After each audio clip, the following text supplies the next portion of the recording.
आत्मा अंतर्गत कृषी प्रात्यक्षिक यामध्ये आपण कांदा पिकाची निवड या ठिकाणी केलेली होती आणि कांदा पिकाच्या निवडीमध्ये ज्या लाभार्थी शेतकऱ्यांना आपण लाभ देणार आहोत, म्हणजे हा आपण एक छोटेखानीच कार्यक्रम या ठिकाणी आयोजित केलेला आहे. त्या लाभार्थींनाच आपण या ठिकाणी काका आपण बोलवलेलं आहे आणि त्यांना आत्मामधून आपण एकरी 4,000 रुपयाच्या निविष्ठा या ठिकाणी वितरित करत असतो.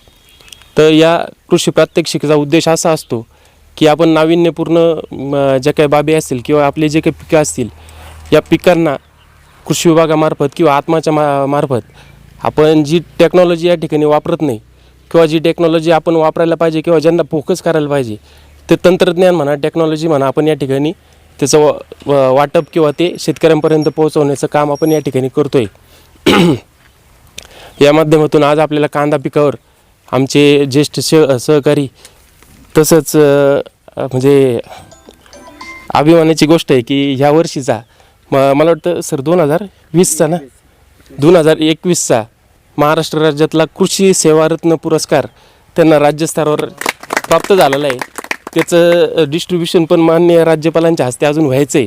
तर ते साधारणतः एक या 8-10 दिवसामध्ये त्याचं राजभवनामध्ये त्याचं आयोजन पण होईल. तर ती एक पण आमच्यासाठी आणि आपल्या सगळ्यांसाठी एक योगायोगाची गोष्ट आहे. दुसरी बाब म्हणजे BBA साहेब हे आपल्याच तालुक्यातले आहेत, ते प्रॉपर सोनईचे आहेत आणि आत्ता सध्या बेलपिंपळगाव येतं ते कृषी सहाय्यक म्हणून कार्यरत आहेत.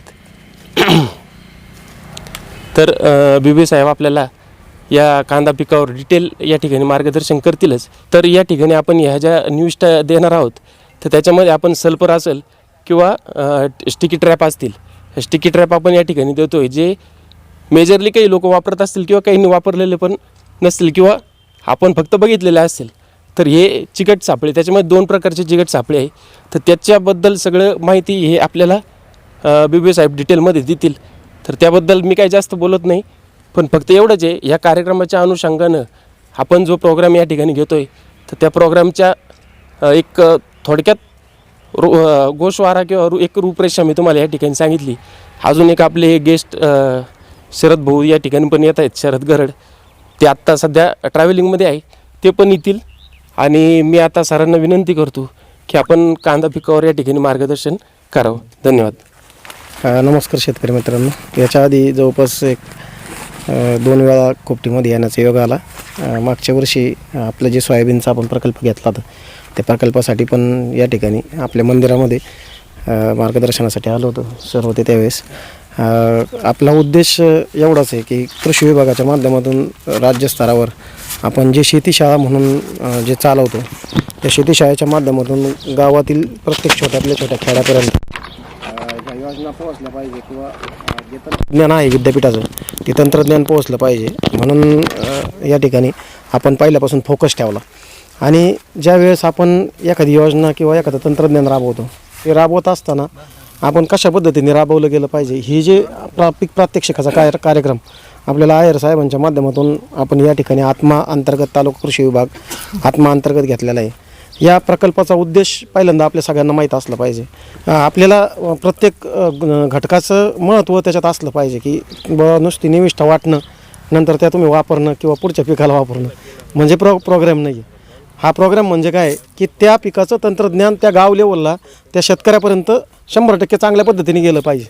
आणि आत्मा अंतर्गत हे जे छोटासा कार्यक्रम आपण घेतला आहे, याचा मोटिवेशन म्हणजे याच्यातून आपल्याला जे काही पिकाचे विविध बाबी असतील, समजा लागवडीपासून तर कांद्यासारखं पीक असेल, कांदासारखं पीक जर बोलायचं म्हटलं तर 4-5 तास जरी बोललं तरी कांदा संपणार नाही. कारण कांद्यावर आपल्याला डिटेल्समध्ये जर जायचं असेल, कांद्याच्या खोलात आपल्याला जायचं असेल, आपण काय करतो आहे, कांदा चांगला पिकवतो आहे, कांदा चांगला साठवतो आहे, कांदा चांगला विक्री करण्याचा पण प्रयत्न करतो, बऱ्याच वेळेला मार्केटमध्ये भाव पण राहत नाही. अशा बऱ्याचशा अडचणीला आपल्याला सामोरं जावं लागतं. आणि त्याच्यामुळंच जी शासनाचं तुम्ही पहा, सगळे प्रोग्राम जर शासनाचे पाहिले, आज शासन मिलेटवर मोठ्या प्रमाणात काम करू राहिलं की ज्वारीसारखे जे काही तृणधान्य किंवा ज्वारीसारखे असेल, राजगिरासारखं असेल, हे शासन जास्तीत जास्त वाढीच्या मागं लागले. नंतर सोयाबीनमध्ये पण मोठ्या प्रमाणात प्रोग्राम चालू आहे. आपल्या गावात मागच्या वर्षी सोयाबीनमध्ये आपण सहभाग नोंदवला होता. या वर्षीचा सुद्धा पुढच्या वर्षीसुद्धा परत सोयाबीनसाठी जे प्रकल्प आहे ते आपण त्या ठिकाणी आयोजित केलेले आहे. म्हणजे सांगण्याचा उद्देश असा आहे की आपल्याला एखाद्या घटकापर्यंत जर जायचं असेल तर सर्वात महत्त्वाचं की त्या भागातलं उत्पादन तिथलं कमी असावं लागतं. आता आपल्या भागामध्ये जर आपण पाहिलं तर आपलं सरासरी उत्पादन किती आणि आता किती वाढवायचं याच्यावर आपल्याला त्या ठिकाणी फोकस करायचा आहे. आता कांद्यासारखं पीक ज्यावेळेस आपण कांदा डोळ्यासमोर ठेवतो तर कांदा डोळ्यासमोर ठेवल्यानंतर आपल्याकडं सरासरी जो ॲव्हरेज घेणारा शेतकरी तो 9 ते 11चा आणि नंतर चांगला टॉपचा शेतकरी असेल तो 18पर्यंतचा किंवा 14, 15, 16पर्यंतचा आहे. पण मग आता 14, 15पर्यंत तो कसा जातो, आपण 11पर्यंतच का थांबतो आहे, 12पर्यंत आपण का जात नाही, नेमकं लागवड केली पाहिजे का पेरणी केली गेली पाहिजे, बियाणं कसं वापरलं पाहिजे, आपण सगळ्या बाबी थोड्या याच्यामध्ये घेणारे मुद्दामून. आणि शेवटचा फोकस मग जे तुमचे 85 पाणी तुमचं तोडायचं आहे 85 दिवसात. आता मग अशी प्रवीण भाऊन सांगितलं की 85व्या दिवशी आमच्याकडे पाणी तोडतो, मग नंतर शेवटच्या टप्प्यामध्ये याच्यावर आपण त्या ठिकाणी फोकस करणार आहे. फक्त मला सांगण्याचा उद्देश एकच आहे की कांदा तुम्ही जोपर्यंत समजून घेत नाही, तुम्ही साप वापरलं, तुम्ही अँट्राकॉल वापरलं, तुम्ही नेटिव्ह वापरलं, तुम्ही कॅब्रिटॉप वापरलं, पहिल्या आठवड्यातच कराटे मारलं म्हणजे लय तीर मारला असं काही नाही. त्याच्यासाठी आपल्याला सर्वात महत्त्वाचं तुमचा 3,000 रुपयाचा खर्च आला म्हणजे कॉलर टाईट झाली पहिल्या स्प्रेइंगला, दुसऱ्या स्प्रेइंगला 5,000 झाला, अजून लय भारी औषध मारलं. हे पहिलं डोक्यातून काढा. कारण आपला शेतकरी जर कुठं थांबला आहे, मी स्वतः नेवास तालुक्यातला आहे, मी 13 वर्ष कोपरगाव तालुक्यामध्ये सर्व्हिस केली. 13 वर्षामध्ये 79 गावं आहे कोपरगाव तालुक्यातली, एकही गाव असं नाही ज्या गावामध्ये मी शेतीशाळा घेतली नाही. मी त्याच्या आधी 4.5 वर्ष पाथर्डी तालुक्यामध्ये सर्व्हिस केली. 4.5 वर्षामध्ये 2 वर्ष मला फील्डवर काम करण्याचा योग आला. मान्य आमदार राजीव राजळे आणि त्यांचे ते गाव होते, 3-4 गावं माझ्याकडे होते. इकडं गेलो तर तिकडं आमदारच होतं म्हणून इकडं पण आमदारच दिलं.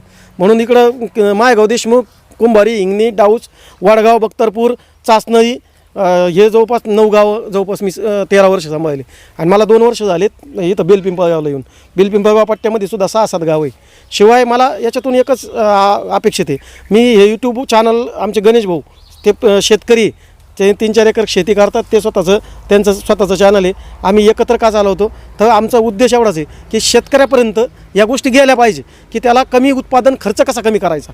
आणि खर्च कमी करण्यासाठी स्प्रेइंगचा खर्च वाढवणं, स्प्रेइंगचा खर्च कमी करणं गरजेचं आहे.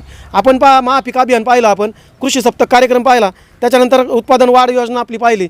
सगळ्या याच्यामध्ये काय सांगितलं जातं, उत्पन्न दुप्पट करायचं. शासन उत्पन्न दुप्पट करायचं म्हणतं नुसतं, पण दुप्पट उत्पन्न करायचं म्हणजे काय करायचं. 12 क्विंटलचं सोयाबीन 24 क्विंटल करता येत नाही, तर 12 क्विंटलसाठी जो काही खर्च आहे तुमचा तो आपल्याला त्या ठिकाणी कमी करायचा आहे. आणि त्याच्यामध्ये 20% वाढ करायची. कशामध्ये, तुमच्या उत्पादनामध्ये. म्हणजे तुम्हाला जर 12 क्विंटल सोयाबीन होतं आहे तर तुम्हाला 14 क्विंटलपर्यंत न्यायचं आहे. आणि 14 क्विंटलपर्यंत नेण्यासाठी जो काही तुमचा 40,000 रुपये एकरी खर्च येतो आहे तो 40,000चा खर्च आपल्याला 25,000पर्यंत आणायचा. म्हणजे शेतकरी कर्जाच्या खाईत जाणार नाही. आणि तो त्या ठिकाणी त्याचे स्प्रेइंगचे शेड्यूल जर त्या ठिकाणी कमी राहिले, स्प्रेइंगचं खतं औषधं जर त्या ठिकाणी त्याला कमी करता आले तर त्याचं उत्पादन जे काय आहे ते कॉन्स्टंट राहील किंवा जे 10-20% वाढलं तो नफा त्याला मिळेल. अशा दृष्टिकोनातून त्या ठिकाणी पुढं जावं लागतं.